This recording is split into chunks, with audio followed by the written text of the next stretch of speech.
안녕하세요, 시청자 여러분. 정치 폭풍 브리핑입니다. 오늘은 부산 북구와 평택에서 벌어지고 있는 초강수 공천전과 진흙탕 공방, 검찰 보안 수사 논란까지 대한민국 정치의 뜨거운 현장을 날카롭게 파헤쳐 드리겠습니다.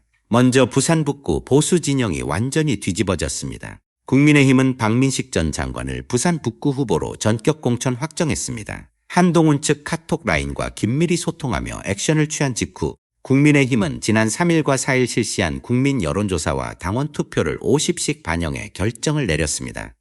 이영풍 전 KBS 기자는 결국 탈락했습니다. 이제 박민식 한동훈 측 하종우 후보까지 3파전이 현실화됐습니다. 보수 진영 내부에서는 이대로 가면 북구를 통째로 날린다는 절박한 목소리가 터져나오고 있습니다. 부산 지역구를 잘 아는 김대식 국민의힘 의원은 직격탄을 날렸습니다. 진보 진영이 기본 40표를 이미 쥐고 있는데 보수 60가 갈라지면 도대체 어떻게 이기느냐. 선거는 감정이 아니라 냉혹한 현실이다라고 경고했습니다. 박민식 후보는 아직까지 단일화 절대 없다고 강경하게 못 박았지만 막판 극적 단일화 가능성에 대한 관측이 쏟아지고 있습니다.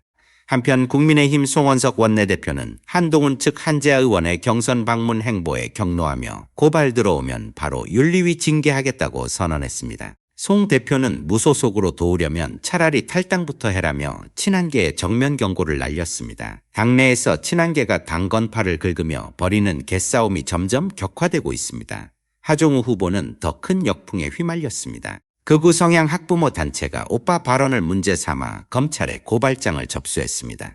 그런데 고발 기자회견 사진을 보니 가방에 멸공 문구가 선명하게 보입니다. 저쪽 단체의 정치적 색깔이 너무 투명하게 드러나면서 이게 과연 역풍을 부르지 않겠느냐는 지적이 쏟아지고 있습니다. 하종우 후보는 정치 초년생답지 않은 빠른 대응을 보였습니다.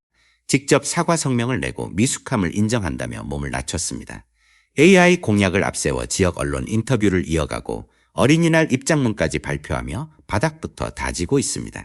박민식과 한동훈 측이 서로 물고 뜯는 사이 하종우 후보는 부산이 키운 진짜 토박이 카드를 들고 공약과 지역 밀착으로 승부를 보겠다는 전략입니다. 이어서 평택, 여기서도 전쟁입니다.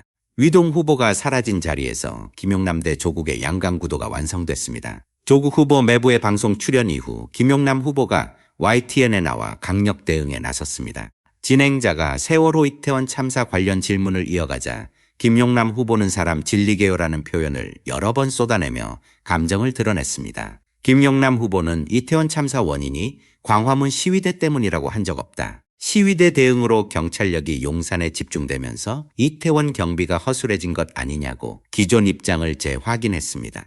그는 처음부터 진흙탕 싸움을 원치 않았다면서도 조국 혁신당 측이 돌아가며 허위 사실을 유포한다며 강하게 비판했습니다. 보안수 사건 관련해서는 이재명 대통령 생각과 비슷하다며 검찰개혁 완전 폐지의 신중론을 폈습니다. 조국 후보 측은 즉각 반격했습니다. 누가 슬그머니 말을 바꾸었는지 확인하십시오라는 영상을 제작해 링크하며 공세를 퍼부었습니다. 정경심 교수는 페이스북 커버 사진을 이재명 대통령과 손잡은 조국 후보 이미지로 바꾸는 등 민주진보 진영 결집을 노리고 있습니다. 김용남 후보도 이재명 대통령 유세 연설 내용을 공개하며 맞불을 놓았습니다. 이번 달 여론조사에서 이 공방이 어떤 결과를 낳을지 초미의 관심사입니다. 마지막으로 검찰 보안 수사 논란, 이건 정말 충격적입니다. 정성호 장관은 김창민 감독 폭행치사 사건 피의자 구속을 두고 보안 수사의 성과라고 강하게 강조했습니다. 초동 수사에서 2번 기각됐던 구속영장을 받아낸 것은 보안 수사가 준 2번째 기회라며 고인과 유가족에게 위로를 전했습니다. 그러나 박은정 전 검사는 날카로운 반박글을 올렸습니다. 검찰 개혁은 참 어렵습니다라며 일선 경찰의 현실을 조목조목 지적했습니다. 현장 CCTV가 있는 사건은 피해자와 목격자 중심으로 신속 수사가 이뤄지는데 대형 이슈가 되면 수사가 확대되는 건 불가피하다고 했습니다. 특히 이번 사건에서 가해자가 6명인데 4명에 대한 수사가 미진했고 경찰이 2차례 구속영장을 신청했음에도 검찰이 제대로 보안 수사를 요구하지 않았다는 점을 강하게 비판했습니다. 박은정은 검사는 내 사건을 다른 욕심으로 이용하지 않는 사람이라며 그걸 제일 악질적으로 한 것이 윤석열이라고 직격했습니다.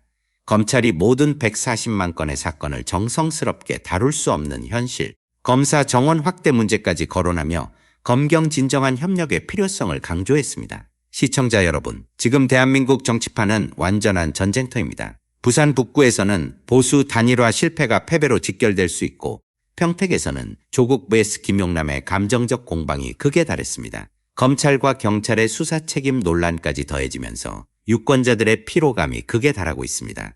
저는 기자로서 한 가지 강하게 말씀드리고 싶습니다. 어떤 진영이든 진흙탕 싸움과 정치 공세로만 선거를 치르면 결국 국민만 피해를 봅니다. 정책과 실체적 진실, 그리고 지역을 위한 진심 어린 공약으로 승부해야 합니다. 과연 이번 총선에서 그런 성숙한 모습이 나올 수 있을까요?